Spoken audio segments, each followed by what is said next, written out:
नमस्कार दोस्तों ये एक लड़की के कान का छेद है जो कि भारी झुमका पहनने की वजह से बड़ा हो गया है। ये क्यों बड़ा हो जाता है? क्योंकि लड़कियों की जो कान की चमड़ी होती है वो काफ़ी कमज़ोर होती है और जब भारी झुमका पहनती है तो धीरे धीरे चमड़ी कटने लगती है। इसको ईयर लोब इंजरी बोलते हैं। इसमें हम करेंगे क्या कि इसकी मार्जिन्स को काट के इसको पुनः जोड़ दिया जाएगा और ये छेद फिर से भर जाएगा।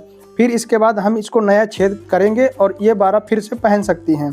दोस्तों इसको ईयर लोब इंजरी बोलते हैं और इसकी छोटी सी सर्जरी होती है बिना कष्ट की। इसे ईयर लोब रिपेयरिंग सर्जरी कहते हैं।